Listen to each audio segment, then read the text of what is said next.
Welcome, listeners. We're thrilled to have you join us on this thrilling journey filled with mystery and suspense.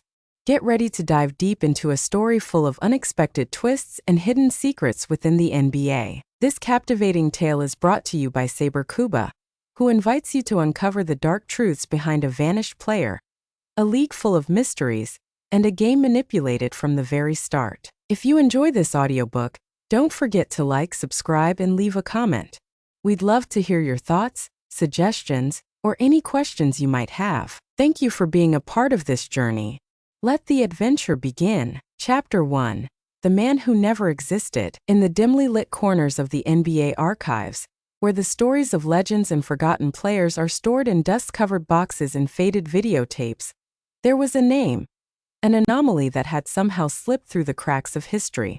His name was Aaron Blake, but there were no records, no photographs, no interviews, only a line in the official league stats. Blake Aaron. Position guard.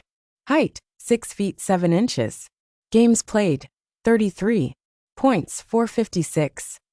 A player who had barely made a mark in the league, yet remained absent from every recollection of those who had watched the game in the early 2000s. A ghost if ghosts had played basketball. The mystery of Aaron Blake was not just one of a forgotten athlete. It was a riddle wrapped in an enigma, covered by the thick veil of time. For years, no one questioned it. He was just another name, another face in the faceless crowd of NBA hopefuls who passed through the gates of the league without leaving any lasting memory. But for some, that very absence, his total erasure from history, was enough to raise suspicion.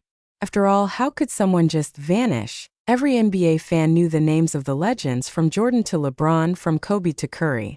But Blake? His name had never come up in conversation. Not even the most seasoned commentators remembered him.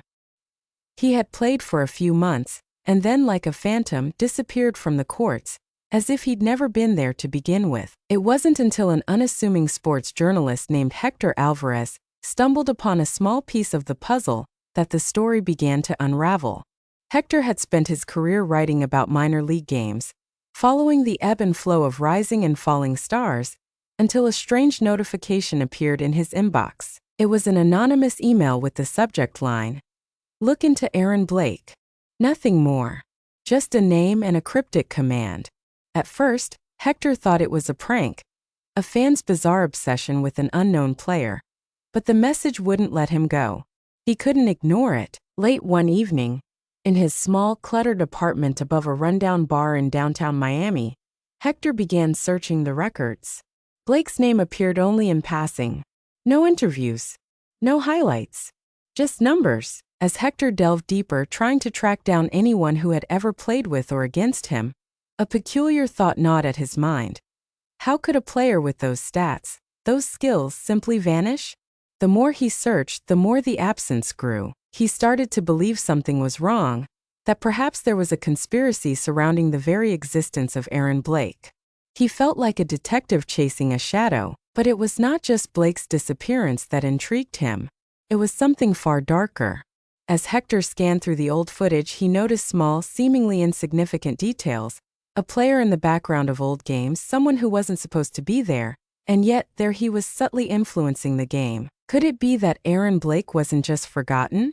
Could it be that his story was being erased on purpose? Hector's obsession grew. He pulled strings in places he wasn't supposed to be, spoke to former players who had been part of the NBA in the early 2000s, only to find that no one could recall anything substantial about Blake. He was a phantom, there yet not there.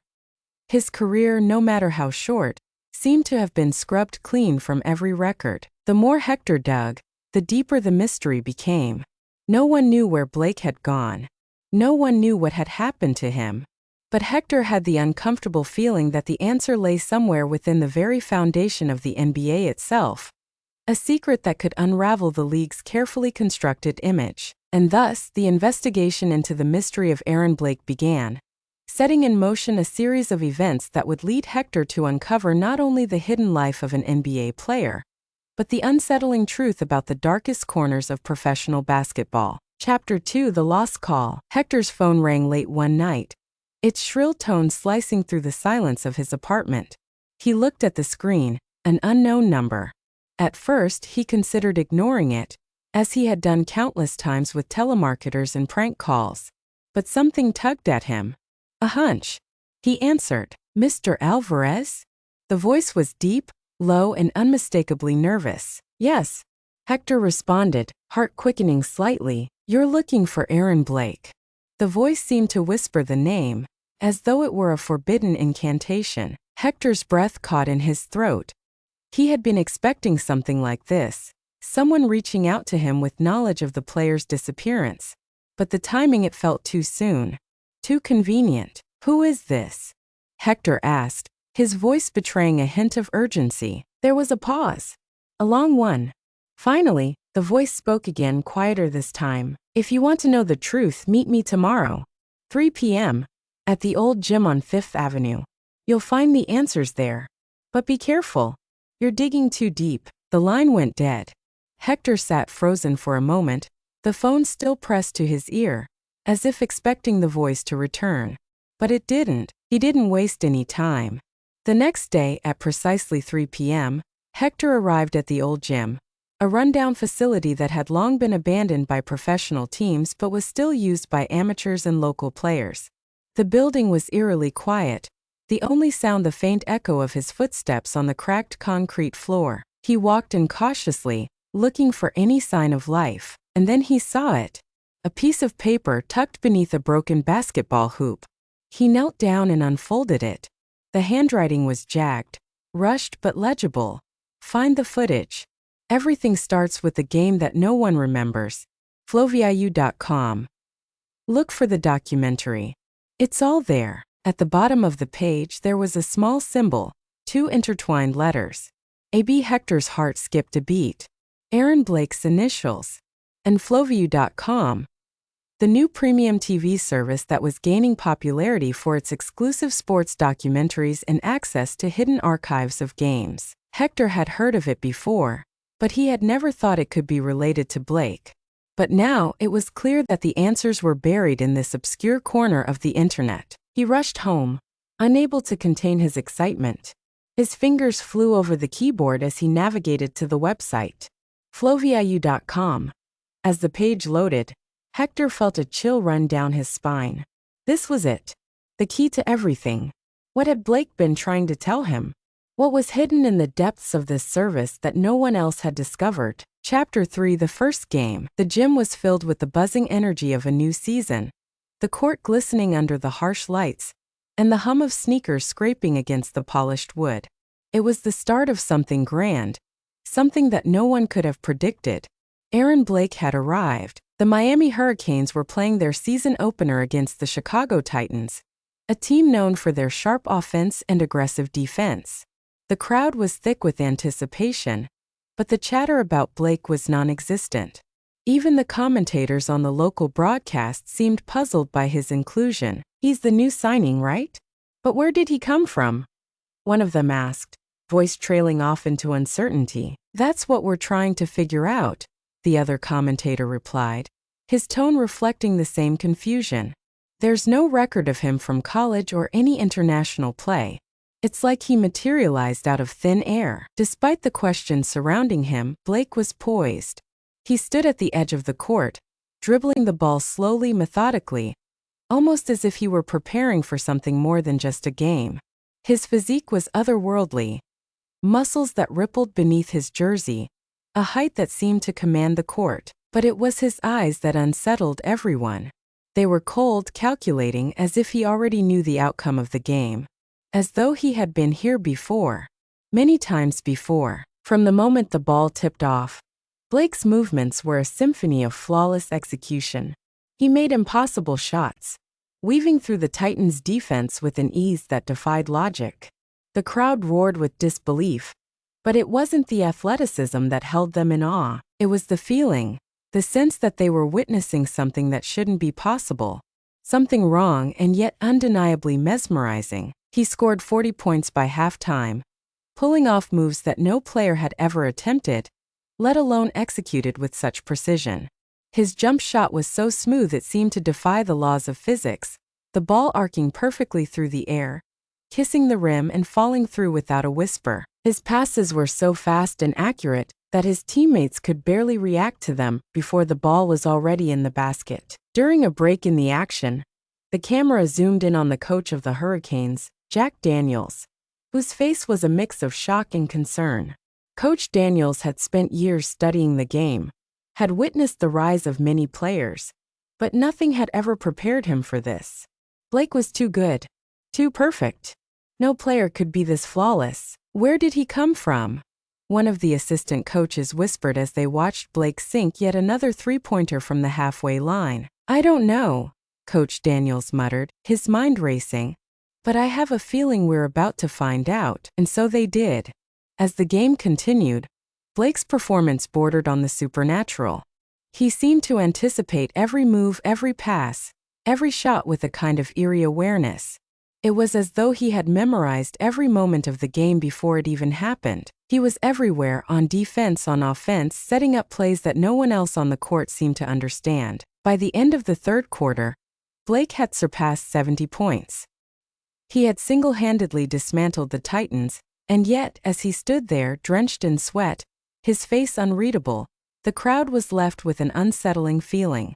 Was this a prodigy or something much darker? As the final buzzer sounded and the Hurricanes claimed an easy victory, Blake's teammates rushed to congratulate him. But he barely acknowledged them. His focus was elsewhere. In the locker room, things only grew stranger. Blake sat by his locker, his back to the rest of the team, his head down. A few players exchanged nervous glances. Something wasn't right. Coach Daniels walked over to him. Aaron, the coach said, his voice laced with curiosity and concern. That was something else. Where did you learn to play like that? Blake didn't look up.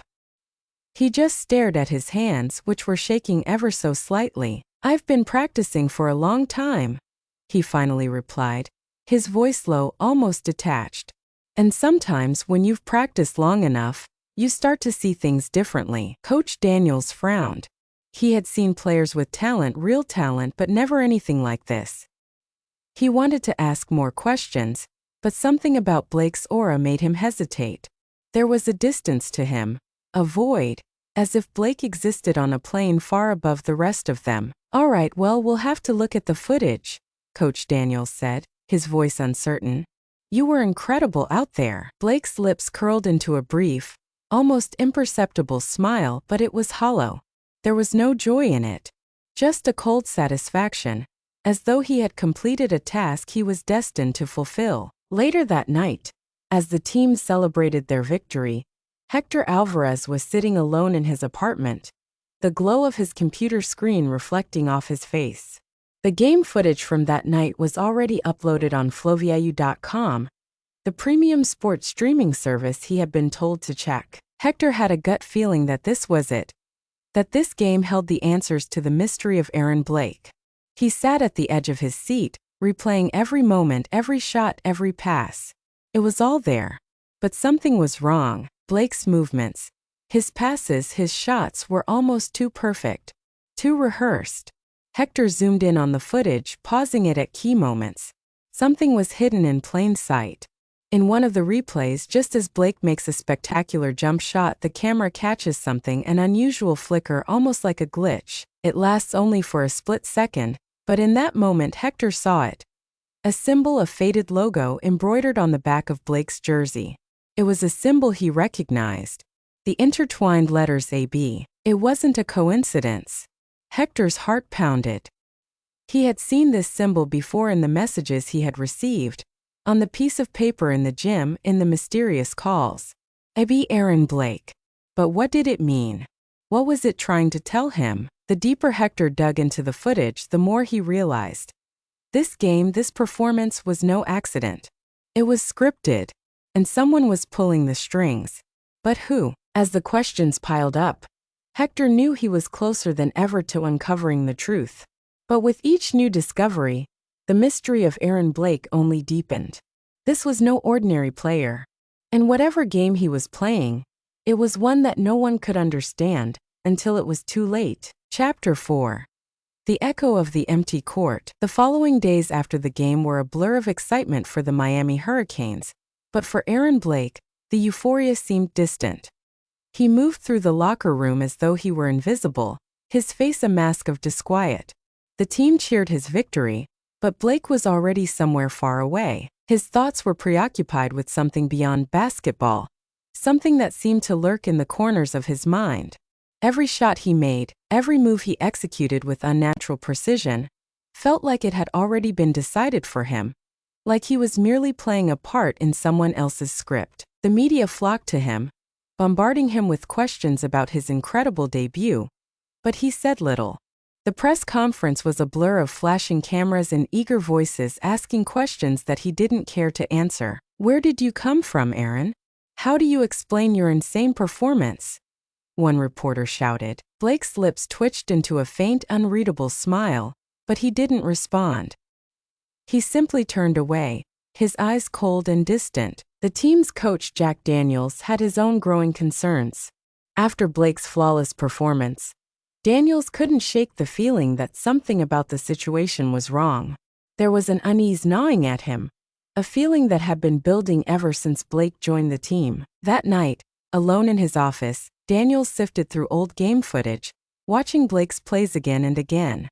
He didn't understand it. How could a player so perfect exist? There had to be a reason.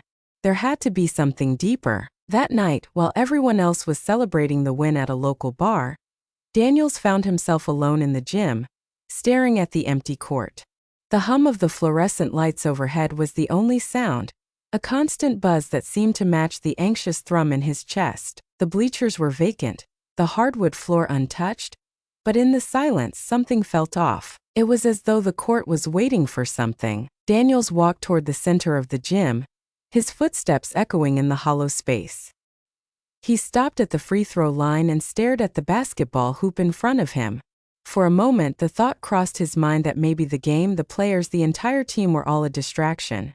Maybe something much darker was at play. Why was he so good?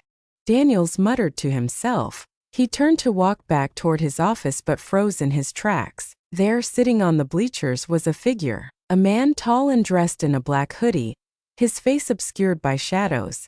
Daniels' heart raced. He hadn't heard him approach. "Who are you?" Daniels called out, his voice sharp in the eerie stillness. The figure didn't respond. He just sat there unmoving, his presence somehow filling the empty gym with an unsettling weight. Daniels' instincts screamed at him to leave, to call security, but something kept him rooted to the spot. He stepped closer, his shoes squeaking against the wax floor. "I asked, who are you?" Daniels said again, his voice wavering slightly now. The figure slowly lifted his head, revealing a pair of cold, intense eyes. The man didn't speak. He just watched Daniels for a moment before standing up. "I'm here to help you understand," the man said in a low voice.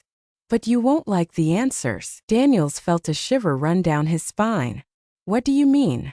Who are you?" The man took a step forward, his eyes never leaving Daniels. "You're starting to understand that Aaron Blake is not who he says he is. But you don't know the half of it. What's happening here, what's happening with him, is much bigger than you can imagine. And if you don't stop now, it will consume you too." Daniels swallowed hard, his mind racing. He wanted to shout, to call for help, but the man's gaze held him in place. "Stop what?" Daniels asked, trying to sound braver than he felt. "The game," the man replied simply. "It's not just a game. And Blake is not just a player. If you want to know the truth, follow him. But be careful. There are forces at play here that you cannot begin to comprehend." Before Daniels could respond, the figure turned and walked into the shadows, disappearing into the darkness of the empty gym. He stood there for a long moment, trying to process what had just happened. His breath was shallow, his heart still pounding. Was it a warning? Or was it a threat? The next morning, Daniels tried to shake off the encounter. Maybe it was nothing. Maybe it had been his mind playing tricks on him. But as he sat in his office later that day, staring at the stack of scouting reports and player stats, his phone buzzed. A message. It was from an unknown number. "Look deeper. Flowview.com. You'll find what you need there." Daniels felt the blood drain from his face. He had heard of Flowview.com, the premium sports streaming service with exclusive content, But he hadn't connected it to Aaron Blake until now. What did Blake have to do with this? And why was the mysterious figure pushing him in this direction? At the same time, Hector Alvarez was sitting in his cramped apartment, scrolling through flowu.com, his mind racing with questions. He had started watching the footage from Blake's game again, but now something new caught his eye. Hidden in the background of one of the replays, there was a fleeting image, a strange symbol, barely visible on the edge of the court, hidden by the crowd and the camera angles. Hector paused the video, zooming in on the symbol. It was familiar. The same symbol he had seen in the message he received. The intertwined AB, but what did it mean? Hector's pulse quickened. This was no longer about just uncovering a forgotten player's history. This was about something much larger. Something far more sinister. As Hector continued to dig through the flowview.com archives, he began to find something else. Footage from old games, games that had been lost to history, forgotten by the public. But as he watched the footage, something struck him. These weren't just games. They were experiments. The players weren't just playing for victory, they were playing for something else, something darker. Each game seemed to hold a clue, a message. And at the center of it all, Blake was always there. Hector leaned forward, his eyes glued to the screen. If he was right, and if Blake was tied to this dark web of manipulation, the entire structure of the NBA was at risk. The truth was out there. But the question remained. Would they be able to handle it when it finally came to light? Chapter 5: The Man Without a Past. Hector could feel the walls closing in around him. Each new piece of the puzzle he uncovered seemed to only deepen the mystery, and yet the answers were always just out of reach. The more he searched, the more he was drawn into the labyrinthine web surrounding Aaron Blake. Every lead he followed, every document he uncovered, only raised more questions. But one question stood out above all. Who was Aaron Blake? As Hector sat hunched over his computer, the footage from flowu.com still playing in the background, something peculiar began to happen. The more he searched for details on Blake's life before his arrival in the NBA, the more everything seemed to disappear. Hector typed in Blake's name, scrolled through old college basketball records, and even reached out to overseas leagues. But every time he came up with a dead end. There was no record of Blake in college, no mention of his high school career, no international play to trace. Nothing. At first Hector thought it was a fluke. Maybe it was a mistake. But as he delved deeper, it became clear. Aaron Blake didn't exist. Or rather, his past didn't exist. There were no birth records, no childhood pictures, no family history. It was as if Blake had materialized out of thin air. And then Hector found it. An anomaly buried deep within the league's player database. A small notation, almost unnoticeable, buried beneath the standard information. Date of birth unknown. Social security number not available. Hector felt a chill run through him as he stared at the screen. How could the NBA, with all its vast resources, have no record of a player's birth date or identity? It didn't make sense. How could a man play in the league, perform at such an extraordinary level, and yet have no past? He tried calling the league office, but no one answered. He tried reaching out to other journalists, to former players, nothing. They all came up with the same answers. Nothing. It was as if the entire basketball world was under some kind of collective amnesia, a grand conspiracy to keep Blake's past hidden. Hector felt like he was losing his grip on reality. Was he the only one who could see this? Was Blake's past erased on purpose? Who was responsible for wiping him from existence? And why? Desperate, Hector turned to an old friend, Carlos Ramirez, a former investigative journalist who had long since retired, but who had contacts within the NBA. Hector knew that if anyone could help him dig into Blake's past, it was Carlos. He met Carlos at a coffee shop on the edge of town. The place was nearly empty, save for a few patrons who sat quietly reading their newspapers. Hector slid into the booth across from his friend, his hands shaking slightly. Carlos, a man in his early 60s with silver-streaked hair and a permanent look of weariness in his eyes, took one look at Hector and knew something was wrong. "You look like you've seen a ghost," Carlos said, his voice hoarse from years of smoking. "I think I have," Hector replied, sliding a folder across the table. It was filled with the research he'd been compiling on Blake. Everything he could find. Look at this. It's not just a missing player. It's an entire erasure. There's nothing on him. He's not even real. Carlos flipped through the papers, his brow furrowing. You're telling me that this guy, Blake, showed up out of nowhere, played for a couple of months, and now there's nothing about him before or after? That's exactly what I'm saying. There's no college record, no high school record, nothing. It's as if his life before the NBA is gone. Carlos leaned back in his seat, rubbing his chin thoughtfully. Hector, this isn't just some random story.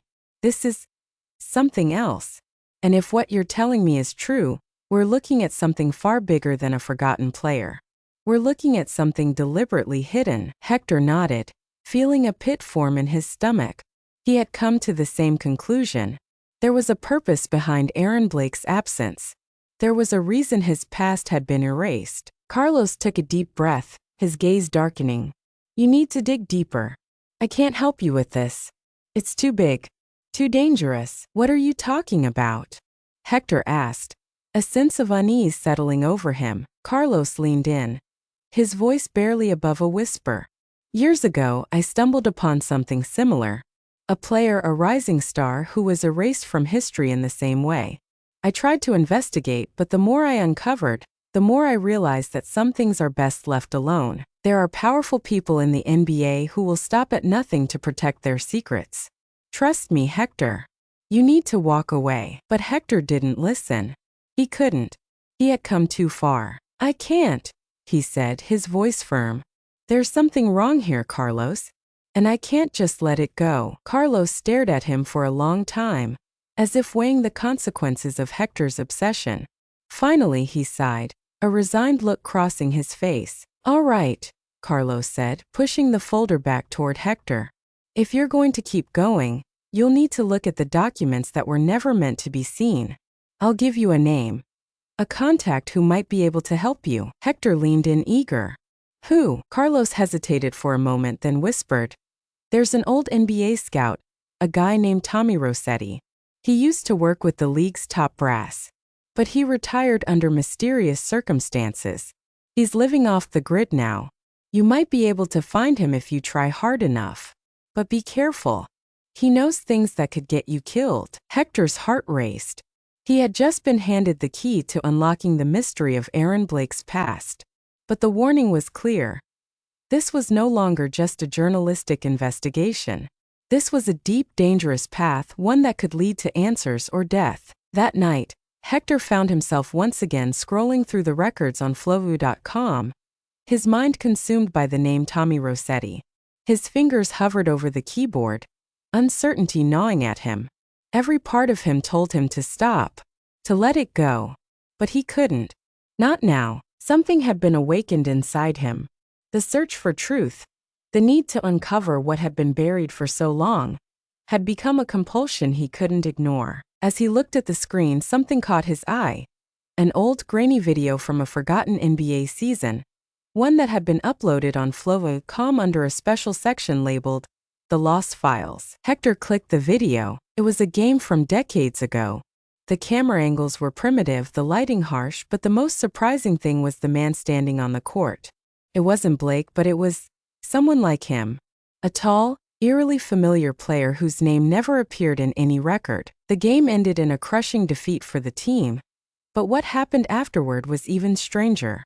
The player, whose face was never fully visible, walked off the court, only to disappear into the shadows of the locker room.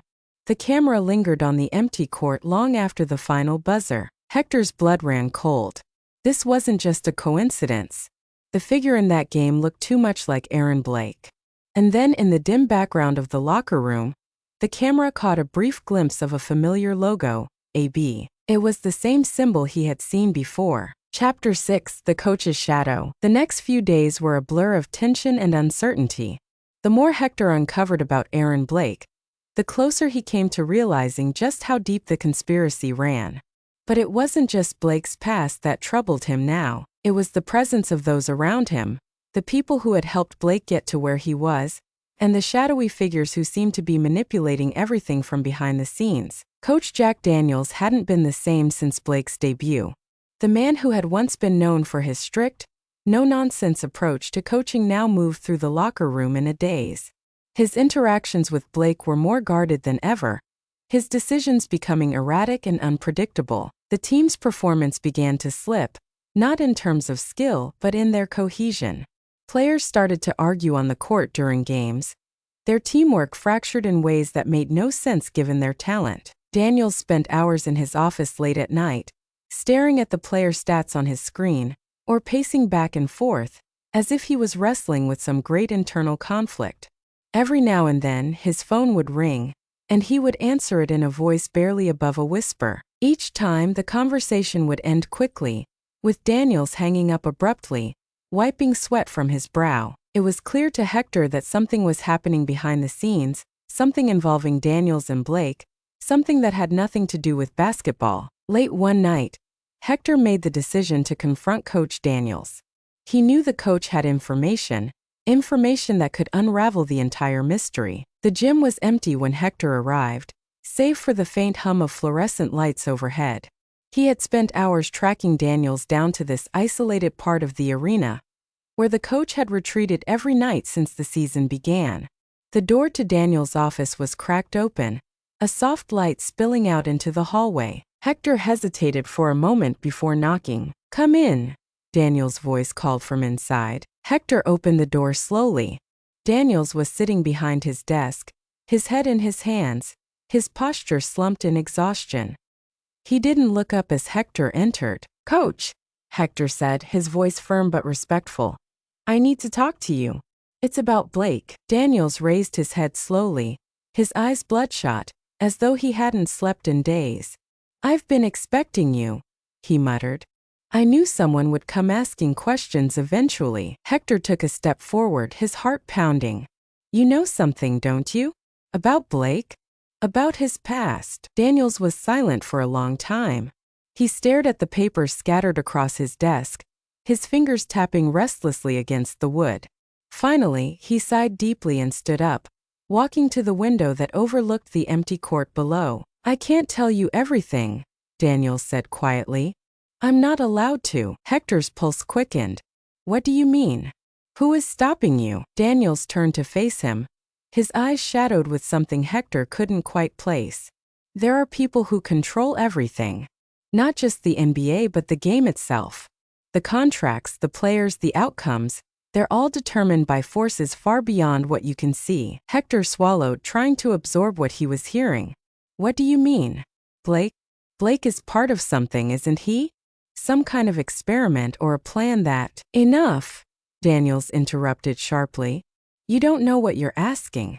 You don't understand what you're dealing with." But Hector couldn't back down now. He had already crossed the point of no return. "I know Blake isn't who he says he is. I've seen the records, their complete absence. He doesn't have a past. And neither do you, Coach," Hector said, his voice rising with frustration. "You're hiding something. You're part of something, and I need to know what it is." Daniel's face darkened, and for a moment, it seemed as though he might lash out. But instead, he let out a long breath and sank back into his chair. "It's not what you think," he murmured almost to himself. Blake is special, but not in the way you believe. He's part of something larger than you can comprehend. He was chosen for this. He doesn't belong to the league.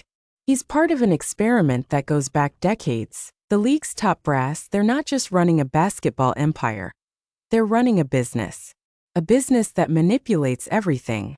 The results, the players, the fans, they control it all." Hector's mind raced, trying to keep up with the coach's words. "What kind of experiment? What are you talking about?" Daniel stood up again and walked toward the far corner of the room. He pulled out a large envelope from the top drawer of his filing cabinet and tossed it onto the desk. The contents spilled out, papers, photos, and what looked like an old contract. "This is it," Daniels said, his voice tinged with regret. "This is why I can't leave. Why I can't quit. I've been involved in this from the very beginning." Hector picked up one of the papers and scanned it. It was an old contract, much older than anything he'd seen in the NBA. It was written in legal jargon, but the name on top caught his eye, Aaron Blake. "This contract," Hector whispered. This is from before Blake was ever a player. It's dated years ago. Daniels nodded grimly. That's right. It was signed long before Blake ever set foot on a court. The terms are complicated, but essentially, it outlines how Blake was created, how he was chosen for this. He's not just a basketball player. He's a product, a carefully crafted asset. Hector's head spun. What are you saying? That he was manufactured? Not exactly, Daniels replied. He was created. In a way, yes, but not just as a player. As a tool for something much larger. This wasn't about the game, it was about control. Control over everything. Over the outcome of every game. Over the decisions of the fans. Over the future of basketball itself. Hector looked down at the contract again, his eyes scanning the cryptic clauses, the references to what appeared to be secret organizations, and a mysterious figure listed as the contract's signer, Bianchi. Who is Bianchi? Hector asked, his voice trembling with the weight of the discovery. Daniels paused, a bitter laugh escaping his lips. Bianchi. He's the one who pulls the strings. He's the architect of all of this. The one behind the curtain. And if you keep digging, if you keep asking questions, you'll get his attention. And when he comes for you, you won't even know what hit you. The next day, Hector went back to his apartment, the heavy folder filled with documents in hand. He sat at his desk, his mind racing. He had learned more in the past few hours than he had in the past few weeks. But it wasn't enough. He needed to know more about Bianchi. He needed to understand the full scope of this conspiracy. He opened his laptop and typed in the name Bianchi. The screen flickered for a moment, as if the search had been momentarily blocked, but then results started to populate, an archive of names, contracts, and references. And in the midst of it all, a single cryptic line appeared. The shadow that controls the game is always watching.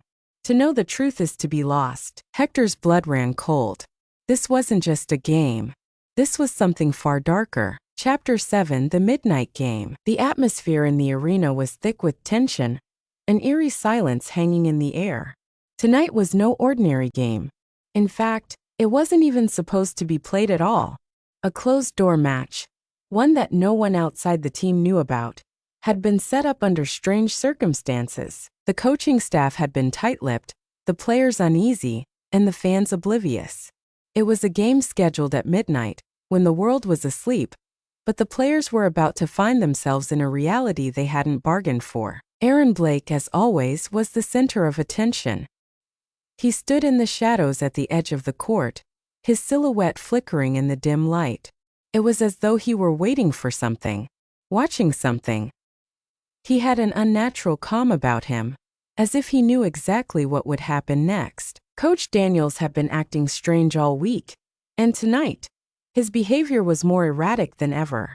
His face was pale, his movements stiff, and his gaze rarely left Blake. The players on both teams were nervous, unsure of why this game was being played, or why it had been kept so secret. But there was no turning back now. The ball bounced and the game began. The first quarter was uneventful, nothing out of the ordinary. But as the game progressed, the players started to notice something odd. Blake seemed to know exactly where the ball was going before it was even thrown.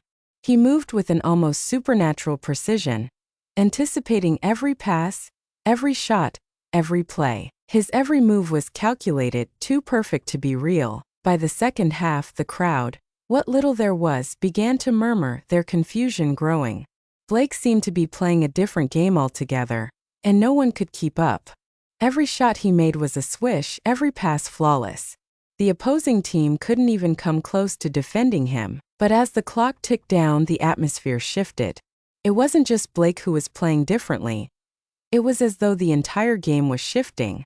The players on both teams began to look confused, disoriented, as if they had forgotten why they were even on the court. The sound of the ball bouncing against the hardwood was suddenly unnervingly loud, echoing through the empty arena. With just seconds left on the clock, Blake made an impossible play, dribbling past multiple defenders in a blur, leaping toward the basket in an impossible arc.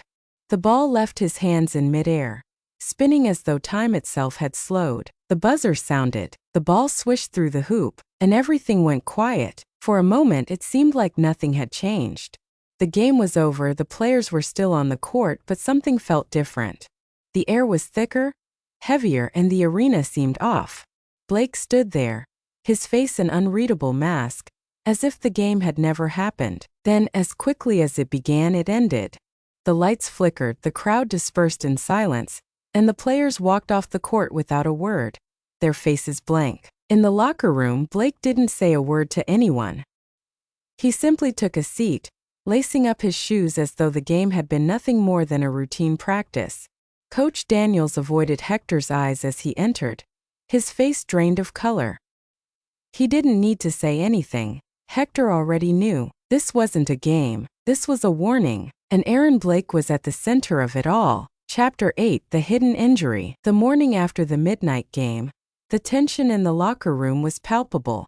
The players were quieter than usual, moving in slow, deliberate motions as if they were all still trying to process the strange events of the previous night. But one thing was undeniable. Something had shifted. The game had been unsettling, but it was the aftermath that had the team on edge. Blake was nowhere to be found. Coach Daniels had called an impromptu meeting, his face pale, his eyes hollow. There was no mention of the game, no discussion of Blake's impossible performance. Instead, the coach's focus was on the growing rumors surrounding one of the star players, Damian Hall, who had sustained an injury during the game. Hall had been one of the key players in last night's match, his movements sharp and aggressive.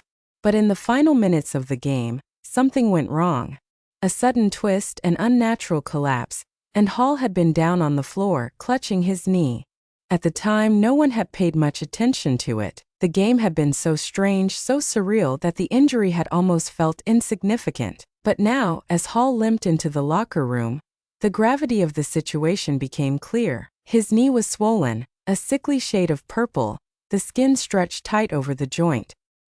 He winced with every step, but his expression was one of confusion, not pain. His eyes were glazed over, distant. "Damien," Hector called, his voice concerned. "What happened out there last night?" Hall barely seemed to register the question. His gaze drifted to the floor as he sat down at his locker, rubbing his leg absently.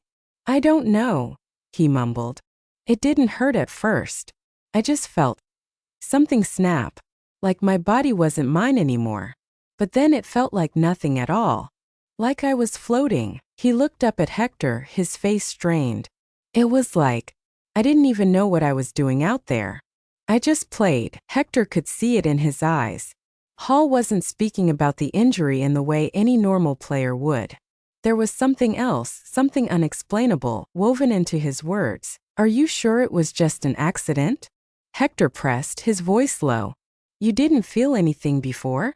No warning signs?" Hall's eyes flickered, almost imperceptibly, before he shook his head. "No warning. It was just there." Hector frowned, his mind racing. This wasn't a simple injury. It was as if the game itself had taken control of Hall's body. He had heard whispers of this before, stories of players who had been manipulated, controlled in ways they didn't understand. But this was different. This wasn't just a physical injury. This was something far darker. The team doctor arrived moments later, but it was clear he had no answers. After a cursory examination, he ordered Hall to undergo an MRI. But something in his eyes told Hector that the doctor knew this wasn't just a regular injury. There was something off about it, something that went beyond medical explanation. As the day wore on, the rumors spread.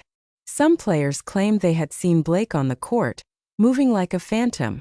Others said they'd heard strange sounds coming from the locker room late at night, whispers and murmurs that seemed to come from nowhere. And then there were the rumors of doping, not of performance-enhancing drugs, but of something else, something that went deeper into the realm of mind control. Hector couldn't shake the feeling that Blake's presence was somehow tied to Hall's injury. There was a connection here, something sinister, something that the team wasn't ready to acknowledge. Later that night, Hector did what he had been trying to avoid. He revisited the files he'd gathered on Aaron Blake. The strange contract, the cryptic mentions of an underground network, the whispers of a mind control program hidden deep within the NBA's ranks. He couldn't let it go. Not now. As he sifted through the documents once again, one particular detail stood out. A note hidden at the bottom of a contract signed by Blake. The phrase was cryptic, barely legible. The operation will begin after the first blood. Hector felt his pulse quicken. What did this mean? Was the injury just the beginning? Was it part of a larger scheme? Before he could dive deeper into the mystery, a text message popped up on his phone. It was from an unknown number. Stop asking questions, or the game will play with you next. The message sent a cold shiver down Hector's spine.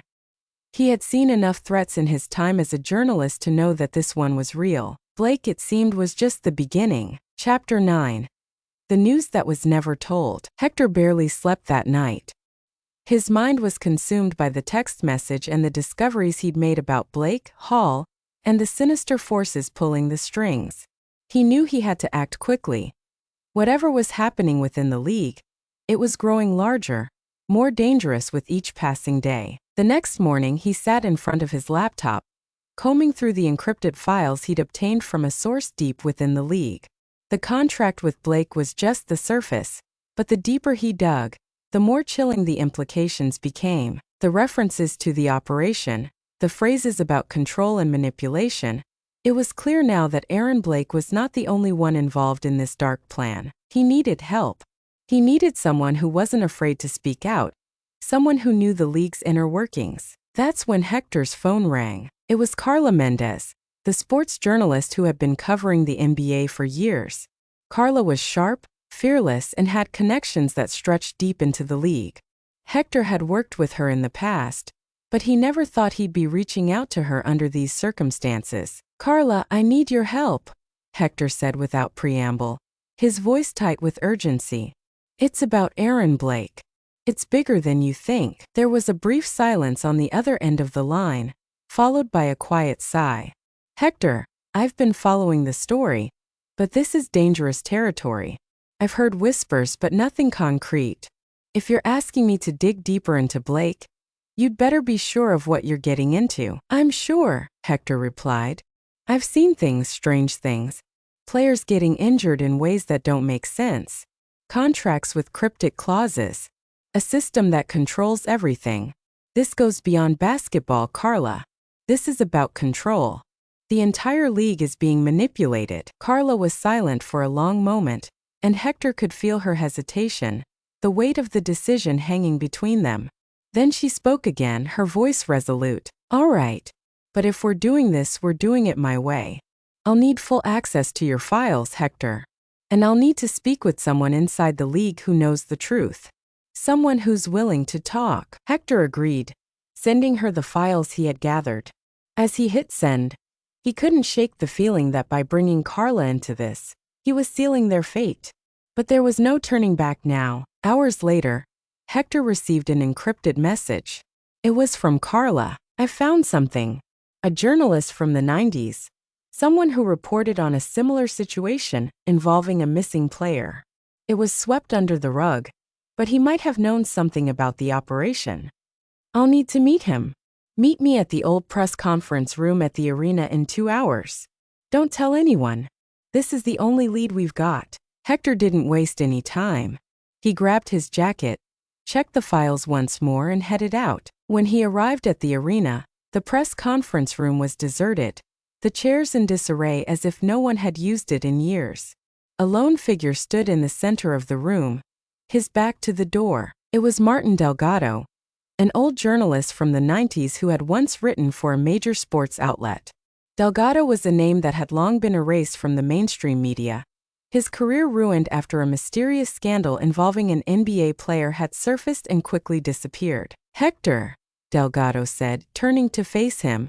His face was older, more worn than Hector remembered. "I heard you were asking the right questions. You've been digging into Blake, I assume." Hector nodded. "You know something, don't you?" Delgado smiled grimly. "I know more than you'd like to hear. But if you're asking me, you're asking for trouble. You're not the first to investigate this, you know. I did it back in the 90s. Back then, there was a player who vanished overnight, John the Ghost Cooper. Ever heard of him? Hector shook his head, intrigued. No. Who was he? Delgado's expression darkened. Cooper was a phenom. He had a season like no other. Like Blake. Then out of nowhere he disappeared. No explanasten. No injury. The league claimed it was personal issues. But I found out he was part of a secret program just like Blake. They called it the Project. It was an experiment, a way to control the outcome of games. They created players like Cooper, like Blake, to sway the balance of power. They were puppets, Hector. And the worst part? I found evidence, documents, photos that these players were being controlled through psychological manipulation, even drugs. But when I tried to go public with it, the story got buried. I was forced to retract everything. Hector felt a chill. And Cooper? What happened to him? Gone. Vanished. Some say he's still out there. But no one knows for sure. His disappearance was part of a bigger plan. To make people forget. To bury the truth. Hector took a deep breath. The weight of the revelation sinking in. Blake. He's part of this, isn't he? Delgado nodded. I've seen the signs, Hector. They're doing it again. And now you've started asking questions. You're digging into the past, and that's the last thing they want. Suddenly, Hector's phone buzzed. It was a message from Carla. Don't trust Delgado. He's been part of it all along. Hector's stomach dropped. He looked up at Delgado, who was watching him carefully. What's going on, Martin? Hector asked, his voice low. Delgado's smile faded. You should have stayed away from this, Hector. But now it's too late. Chapter 10. The Ghost of the Lost Final. The warning from Carla echoed in Hector's mind like a ghost, its implications darkening everything he thought he knew. Delgado, the man he'd trusted for years, was now a figure shrouded in suspicion, and as Hector left the press room, the heavy weight of the discovery threatened to collapse his resolve. He needed answers, but he also needed to be careful. If Carla's warning was true, then Delgado was a part of something much bigger than Hector had imagined. The feeling of being watched, of being manipulated, had become overwhelming. Every moment now felt like a step deeper into a web from which there was no escape. Hector stepped out into the cool night air, trying to shake off the unease that had settled in his chest. He needed to get back to the hotel, to regroup and figure out his next move. But as he reached the parking lot, his phone buzzed again. This time it was a cryptic message from an unknown number. It's time to see the truth. Meet me at the arena. The final awaits. Hector's heart skipped a beat. The final? What did that mean? The message had a sense of urgency to it, a finality that made his blood run cold. Who was sending him these messages and why? He couldn't ignore it. He had to go. Every instinct told him this was connected to the mysterious events that had been unfolding around Aaron Blake, the ghostly injuries, and the strange contracts. He had no choice but to follow the trail, wherever it led. The arena was empty when Hector arrived, its massive interior echoing with the sound of his footsteps as he made his way through the dark corridors. He couldn't shake the feeling that he was being watched, but there was no one there. The lights above flickered, casting long, strange shadows along the walls. At the far end of the hallway, a door stood slightly ajar. The faintest sliver of light leaked through the gap, inviting him in. Hector hesitated only for a moment before pushing the door open. Inside, the air was thick with dust, the remnants of a place long forgotten. But the room was strangely familiar. It was the old locker room, the one where the team used to prepare for the finals in the early days of the league. The locker room where, years ago, the famous game-changing moment had taken place. The moment when John the Ghost Cooper had vanished without a trace. And there, standing in the center of the room, was none other than Aaron Blake. Hector froze, the weight of his discovery pressing down on him like a vice. Blake was standing there, dressed in full uniform, as if the world had simply paused around him. But something was wrong. The eerie stillness, the way Blake stared blankly at the walls, it felt unnatural, like a man caught between worlds. What is this? Hector whispered, his voice barely audible in the cold silence. Blake, what's going on? Blake's head snapped around, his eyes locking onto Hector's with a gaze that was both vacant and unervingly intense. It was the same look Hector had seen in the faces of players who had been manipulated, controlled.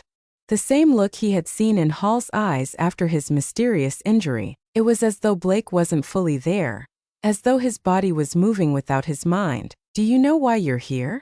Blake asked in a voice that was hollow like a distant echo. "You're about to see the game that was never meant to be." Hector stepped forward, his heart pounding in his chest. "What do you mean? What game? Who are you, Blake? What is this?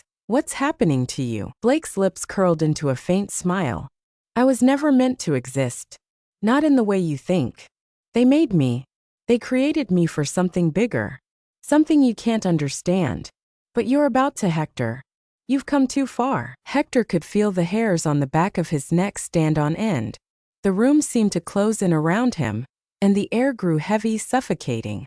Blake's words were becoming more and more cryptic, each sentence like a piece of a puzzle that refused to fit. "I can't help you, Blake," Hector whispered, his voice trembling with a mix of fear and disbelief. "Whatever they did to you, it's too late. You're not in control anymore." But Blake shook his head slowly. "That's where you're wrong. I've always been in control. I just didn't know it. I'm the one who decides now." Before Hector could respond, the lights flickered again, this time plunging the room into darkness. The sound of footsteps echoed from the hallway, sharp, deliberate. Hector spun around, but no one was there. A voice spoke from the shadows, low and menacing. "You shouldn't have come, Hector." Hector's heart raced as he recognized the voice. It was Coach Daniels, but his tone was different now, colder. He stepped into the room, his face a mask of determination. "I told you not to dig deeper," Daniels continued, his eyes cold and calculating.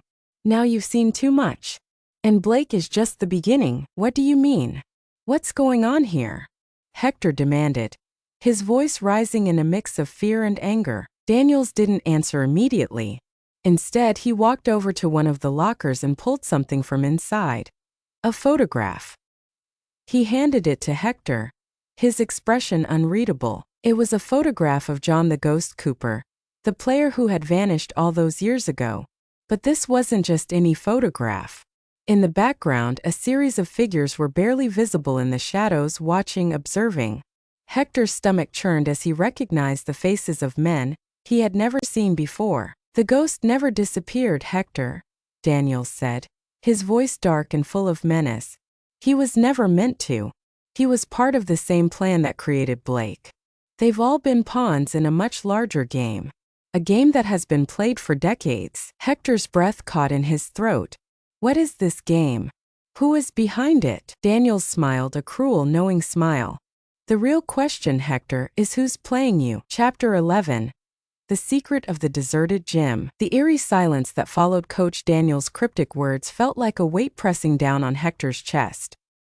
He stared at the photograph of John the Ghost Cooper, his hands trembling as he absorbed the enormity of what he was being told. This was no longer about a missing player or a strange injury. It was about something far more sinister, something that stretched beyond the league, beyond the game itself. Hector's mind raced, but no words came. The shadows in the room seemed to close in on him, thickening the air.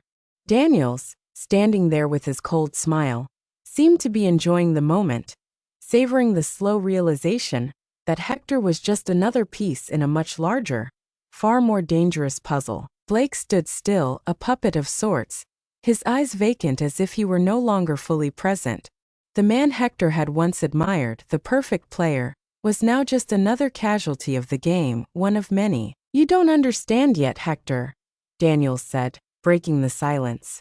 "This is bigger than basketball. It's about control, power, influence. The league, the game, was never meant to be pure. From the beginning, there were those who sought to mold it to their will, to create the perfect players, the perfect matchups, the perfect outcomes. You think Blake's the first? Cooper was just a prototype." Hector's throat felt dry as he looked from Daniels to Blake, and back to the photograph in his hand. "But why? Why did they do this? What's the point?" Daniels' expression hardened. "The point, Hector, is that we control the narrative. We decide who wins, who loses. We create stars, we destroy them, and we rewrite history to suit our needs. Cooper, Blake, Hall, they were all part of something much darker. And it's been happening for decades under your nose. A cold shiver ran through Hector. He had thought of conspiracy theories, of shadowy figures pulling strings from behind the scenes, but he never imagined it would come down to this. He never imagined the very fabric of the NBA could be corrupted in such a profound way. But you still don't understand the real game, do you? Daniels continued, his voice taking on a dangerous edge. It's not just about control over players. It's about control over everyone, fans, media, the people who think they're watching a game. But the game is rigged, Hector. Every time you watch, you're being played. Suddenly, a sharp sound cut through the air, like a door slamming open. Hector's heart jumped in his chest, and he whipped around, ready for anything. But instead of more threats, a soft voice, almost lost in the shadows, called out from the hallway. "Coach, let him go." It was Carla.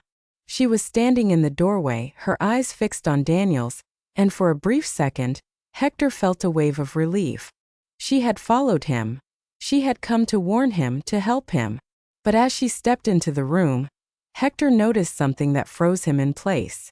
The way she moved, the way she looked at Daniels, it was different. It wasn't the concerned gaze of a friend, of someone trying to help. It was the look of someone who knew exactly what was going on. Carla wasn't here to save him. She was part of it. "Carla." Hector's voice was strained, but she held up a hand, signaling him to stop. "I'm sorry, Hector," she said softly, her tone filled with regret. "But there's no escaping this. Not now. Not after everything you've uncovered." Hector felt his stomach turn. "What do you mean? What's going on, Carla?" She stepped forward, her eyes never leaving Daniels. "I've been investigating this for years, Hector. And I've seen the truth. The project, as Daniels calls it, is real. But it's not just about Blake or Cooper or any of the players you've been following. It's about something much bigger. Something that involves every aspect of the game. The media, the fans, even you." Hector's blood ran cold. "What are you saying? That I've been part of this all along?" Carla nodded slowly. "Yes. But you weren't supposed to know. You weren't supposed to see it. You've been watching the games, following the stories just like everyone else. But the truth is, all of it has been manipulated. The news, the rumors, the hype, even your investigation into Blake.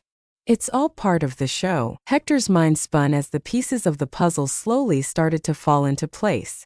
Carla, the journalist he'd trusted, had known the truth all along. She had played her part just like everyone else. And now it was too late. She had drawn him into the game, into the conspiracy. But why now? Hector whispered, his voice breaking. "Why show me this?" Carla's eyes softened for a moment, but only for a brief second. Then the hardness returned. "Because you're too far in, Hector. You've seen too much. And now you're a liability." Before Hector could react, Daniels raised a hand, silencing him. "It's over, Hector. You should have stayed away. But now you've crossed the line, and there's no turning back." Hector's pulse raced, his mind racing for a way out. But there was none. The truth had already been revealed, and he was trapped in a game far bigger than anything he had ever imagined. The game had already been rigged, and he was just another piece, another pawn to be discarded. Daniels turned and walked toward the exit, his steps slow, deliberate. "It's time for you to go, Hector. Your role in this story is finished. You'll forget everything, just like everyone else." Hours later, Hector found himself in the deserted gym. The same gym where, just days earlier, he had watched the strange game unfold. His thoughts were jumbled, his mind struggling to make sense of what had just happened. He had been betrayed, played by those he had trusted, and now the full extent of the conspiracy loomed over him like a dark shadow. But as he sat alone in the gym, he realized something else.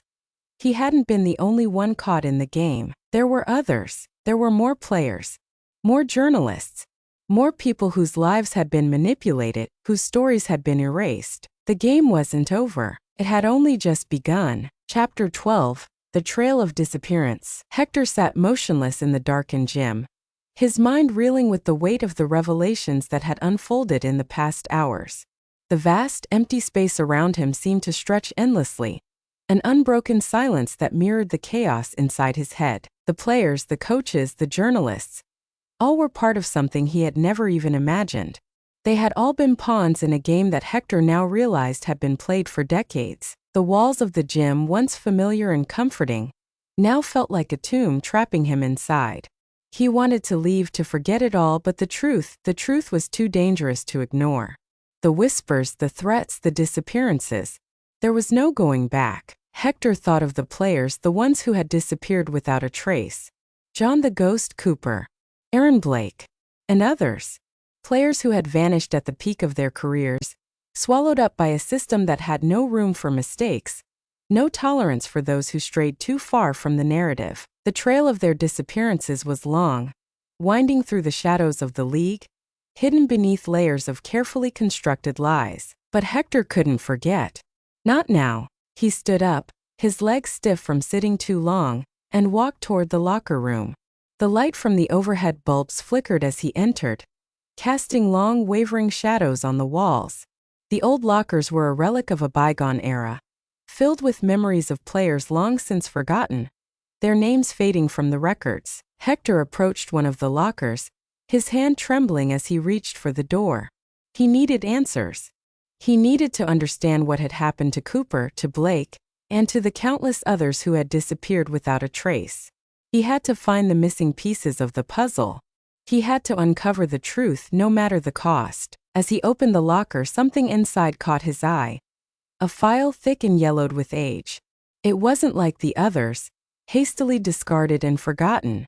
This one was carefully placed, as if someone had wanted it to be found, but only by the right person. Hector pulled the file out and carefully opened it, his breath catching in his throat as he read the first page. It was a dossier, a record of players who had been part of the operation. The same dark project that had birthed Aaron Blake and countless others. Player name John Cooper. Status: deceased. Official cause: unknown. Date of disappearance: June 1993. Last known location: Arizona. Private training facility. Notable facts: subject was removed from the league after a key championship game. No public explanation given. Hector's heart pounded as he turned the page, the documents growing darker, more twisted. There were references to a private training facility hidden in the desert, a place where players were molded, tested, and ultimately discarded. Cooper had been part of the first wave, but there were others, many others. The file contained a list of names, dates, and locations that made Hector's skin crawl. Blake had been one of them. He was simply the latest in a long line of manipulated players who had been used, controlled, and ultimately erased from the league when they were no longer needed. But why had they been chosen? What was the ultimate goal? Hector turned another page, his hands shaking. There, at the end of the file, was a reference to a secret contract. A contract that not only bound these players to the league but also tied them to something even more sinister. A shadowy group of individuals, influential figures with connections to organized crime, underground betting syndicates, and the highest echelons of corporate power. The file revealed it all. The conspiracy to manipulate the outcome of games, to fix the NBA, to control not just the players but the very essence of the sport. Every game, every season was part of a larger scheme, a game within the game, where the results had been decided long before the final buzzer sounded. Hector slammed the file shut, his mind spinning. The implications of what he had just read were staggering. The league wasn't just a business, it was a machine designed to generate profit by controlling not only the players but the fans, the media, the very narratives that were fed to the public. And Aaron Blake? He was just another cog in the machine. But now, as Hector stood there in the deserted gym, it became clear that the game had changed. It wasn't just about uncovering the truth anymore. It was about survival. The league would stop at nothing to protect its secrets. And Hector had just become a threat, one they couldn't allow to exist. Hector returned to his hotel room later that night, the weight of the documents heavy in his bag. He couldn't afford to stay any longer. The more he uncovered, the more dangerous it became. He had to find a way out of the city, out of the league's reach, but the question was, who could he trust? Carla. She had betrayed him. Daniels? He was part of the same system that had created the nightmare Hector was now trapped in. The players? They were just as much victims as Hector, trapped in their own private hell. Suddenly, Hector's phone buzzed on the table. He picked it up, his heart racing as he saw the incoming message. It was from an unknown number. "You're getting too close, Hector. The game has always been bigger than you. Don't think you can run. We're always watching." The message was signed with a symbol Hector recognized. It was the same symbol that had appeared on the secret contract in the file. A symbol tied to the project. Hector's blood ran cold.